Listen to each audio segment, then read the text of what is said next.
Mula nang naging tanyag si Manny Pacquiao bilang isang 8-division world champion at hinangaan sa buong mundo bilang isa sa pinakamagaling na boksingero, naiahon niya rin ang kanyang pamilya mula sa kahirapan. Dahil dito, maraming Pilipino ang naingganyong pasukin ang larangan ng boxing, umaasang maiangat din ang kanilang mga pamilya sa hirap ng buhay. Gayunpaman, kapos pa rin ang suporta at mga pasilidad para sa mga boksingero dito sa ating bansa. Kaya isang malaking karangalan para sa isang Pilipino ang mabigyan ng pagkakataong lumaban sa ibang bansa. Subalit, kadalasan ay ginagawa lang silang pampataba sa record ng kalaban at hindi rin maiiwasan ang mga pagkakataong nakaranas tayo ng dayaan. Isa na dito itong si Christian Abila, tubong Bicol, na kilala sa bansag na Lastic Man dahil sa tibay at payat niyang pangangatawan. Pinili si Abila na ilaban sa future world champion ng China na si Li Leshan, isang kilalang amateur champion bago naging professional boxer. Si Shan ay tanyag dahil pinatulog niya ang huling 2 kalaban niya sa unang round pa lang.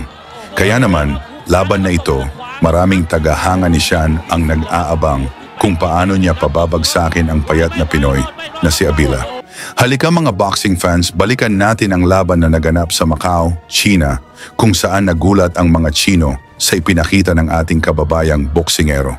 Si Abila ay may record na 10 panalo, 12 talo at 2 knockout, habang si Shan naman ay may 2 panalo, 8 talo at parehong via knockout. Sa unang round pa lang, agad nagpakawala ng malalakas na suntok si Shan na naka-blue trunks. Ngunit nagpakita agad ng tibay ang ating Pinoy.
Habang tumatagal ang laban, mas naging masigla ang aksyon, kung saan makita natin ang tigas ng ating kababayan.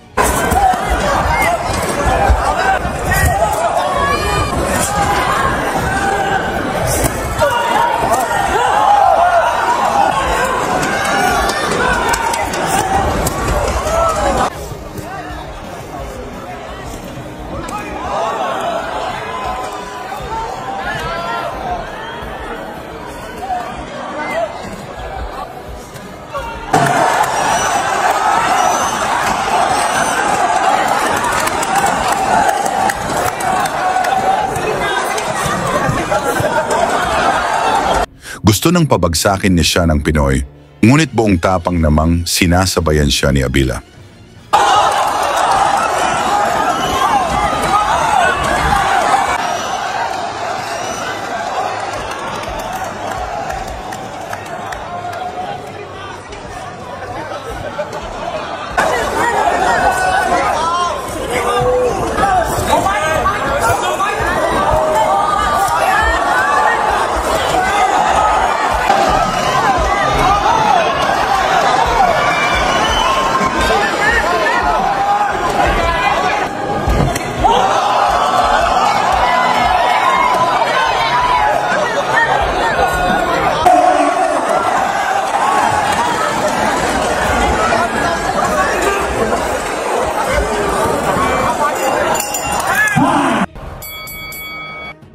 Sa kalagitnaan ng laban, sigawan ang mga tagahanga ng Chinese boxer tuwing tinatamaan si Abila.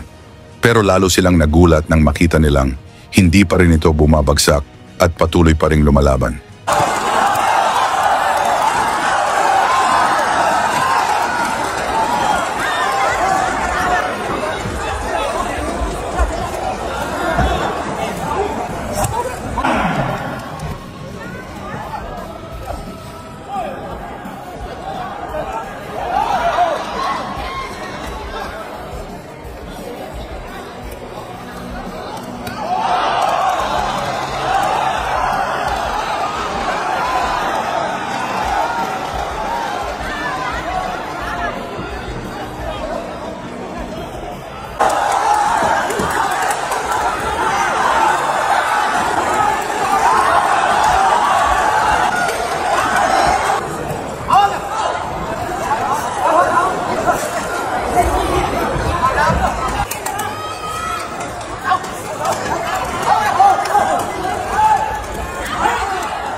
Sa mga sumunod na rounds, biglang umarangkada si Abila.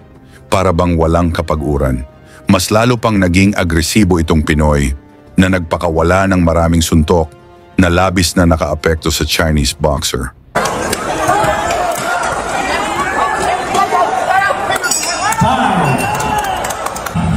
Matapos ang matinding bakbakan, si Abila ang itinanghal na panalo sa pamamagitan ng majority decision. Nadungisan ang malinis na record ng future world champion ng China na labis nilang pinagsisihan kung bakit Pinoy pa ang kanilang kinuhang pampataba. Tungkol sa performance ng Pinoy, pag-usapan na lang natin yan sa baba. Lagi niyong sundan, huwag magpapahuli.